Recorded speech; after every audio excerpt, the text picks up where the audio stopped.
All right, so the next step, again, this is something that's, for a lot of people, it's pretty standard, but I want to make sure that you understand there's some key components, things you want to be looking for.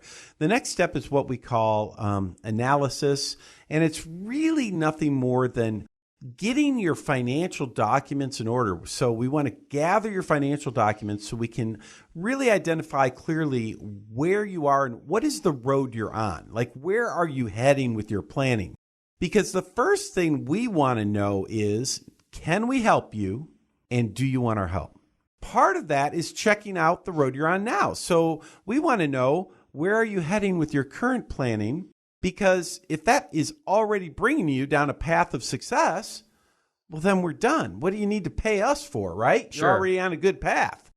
Typically, we're going to need to collect things like your investment statements, maybe your insurance statements. We want a copy of your tax return, your most recent tax return, and a copy of any estate planning documents. Beware the financial advisor that only wants investment statements. Beware that person. Why? Why do you think I say that, Zach? Because in a lot of cases, there are a lot of financial advisors who only focus on investments. They're not looking at your tax picture. They're not looking at your estate plan. They're focused on the one area that they work with, and that's generally just investments. When you are going to see a financial advisor, you want to have a complete plan put together, whether it's a complete financial plan, complete retirement plan, depending on where you are in life. So when you see that person, if they're not looking at your tax return and they're not looking at your estate planning documents, and it's okay to say, I don't have any estate planning documents, right? That happens sometimes. Sure. But if they're not looking for those things and asking about them, if they're not asking about your insurances, like your life insurance or disability or long-term care insurance, you got to ask yourself, hey, if you're not asking about these documents, why not? There must be a reason, and the reason is they don't work in that area. So you're not going to get a complete plan. You're going to end up with an incomplete plan. So we don't like that. Our goal is we gather all of that and we start plugging it into the financial planning system so we can identify where you're going now. Like, where are you heading? What road are you on? And then we get together and we review that. And our purpose is simply to say, all right, for example, on the investment side, let's look at the three circles of growth, risk, and income. How much growth potential should you expect to receive on your money the way that you have it invested now? Is that a number that you're happy with? What about the risk side? How much money could you lose if the markets turn south? Are you comfortable with that? If you're getting close to retirement, how much income is your portfolio generating? Is that a number that you're happy with? And invariably, Zach, it's pretty rare that we find someone where they're in great shape in all those areas. Sure. But so usually there's, the growth might be okay, but oh my goodness, I didn't know I could lose that much money if the market went south. It's been so long. If you're getting close to retirement, the income piece, oh my goodness, people are getting close to retirement. They got $1 million, but it's only generating $17,000 of income. That doesn't cut it. So, the goal here, let's find out the road you're on. Is that risk comfortable, or does it need to be worked on? Is the income enough, or does it need to be worked on? Is the growth enough, or does it need to be worked on? In other words, let's find out where you're at.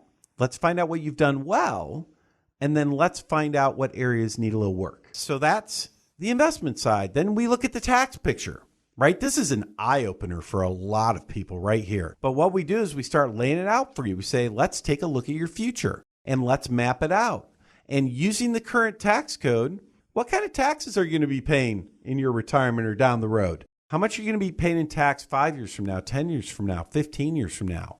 What's going to happen to the taxes for the surviving spouse if you're married?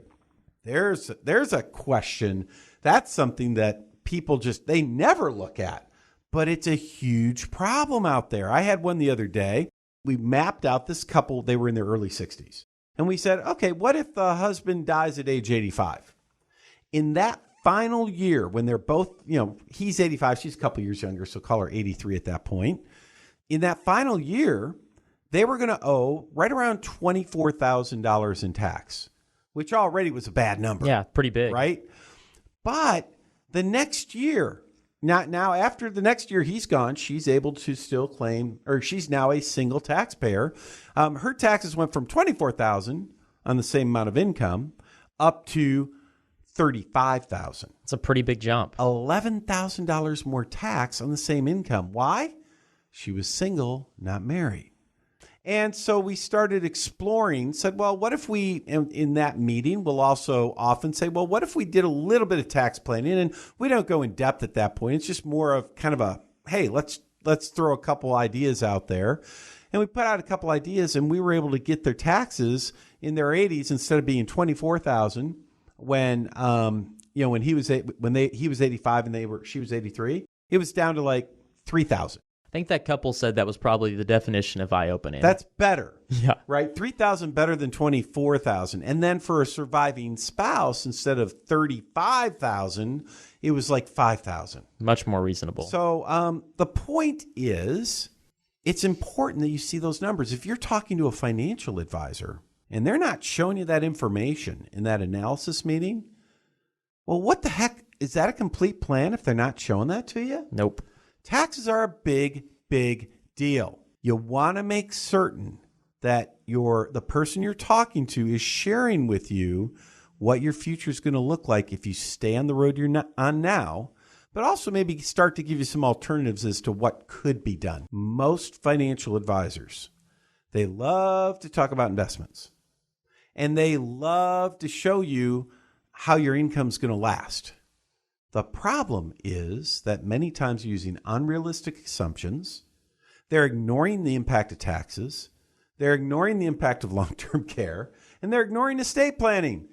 It's an incomplete plan if you ignore those things. You need to have a complete financial plan, a complete retirement plan. And I think this is probably a good time as we're wrapping up this segment, Zach, to maybe put out an offer, as you're listening in, or if you're watching us here on YouTube, if you're sitting there and you're thinking to yourself, boy, I don't remember talking about taxes with my advisor. I don't remember about talking about long-term care or estate planning. Maybe you have an incomplete plan. And if that's you, I encourage you. In fact, I invite you. Give us a call. We'd love to talk to you. Super easy. Here's what happens. You give us a call. The number is 512-886-5850. Again, that's 512-886-5850. When you call that number, they set up a 15-minute phone call with my man, Zach, right here. And then based upon your needs, Zach connects you with either myself or one of the team members so that you can make sure that you're getting your questions answered.